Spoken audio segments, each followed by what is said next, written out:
Chairman Peoples Party Bilawal Bhutto نے شہید Benazir Bhutto medical university کے کانووکیشن سے خطاب میں کہا ہے کہ سندھ کے شعبہ صحت میں ہمارا مقابلہ کسی صوبے سے نہیں ہے بلکہ دنیا سے ہے۔ ہیلتھ کیئر میں بہتری ہماری اولین ترجیح ہے۔ تعلیم کی اہمیت سے انکار نہیں کیا جا سکتا۔ ڈاکٹرز نے بلا تفریق انسانیت کی خدمت کو اپنا شعار بنانا ہے۔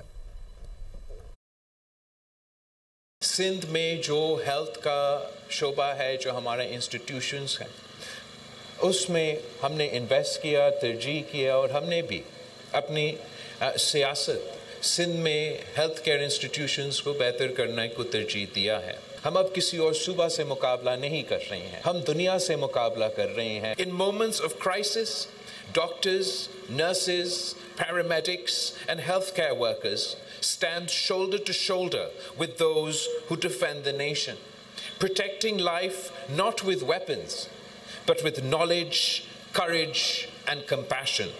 That is also a form of patriotism. Larkana is not just a city. It is a symbol of resistance against injustice. Bada شہر چاہے وہ کراچی ہو، چاہے وہ لاہور ہو، چاہے وہ پشاور ہو، چاہے وہ کوئٹہ ہو، چاہے وہ اسلام آباد ہو، وہ اس ایک گنبد کی ہاسپٹل کا ان تمام شہروں میں ایک بھی public medical university, medical facility ایسا نہیں ہے جو اس گنبد کی ہاسپٹل کا مقابلہ کر سکتے ہیں۔ ہم نے 2008 سے لے کے آج تک، جو 1947 سے لے کے 2008 تک جو یونیورسٹیز تھے ان کو ڈبل کیے ہیں۔ اگر 16 تھے پہلے، اب 15 ایڈ کر کے 30 تک ہم پہنچ چکے ہیں۔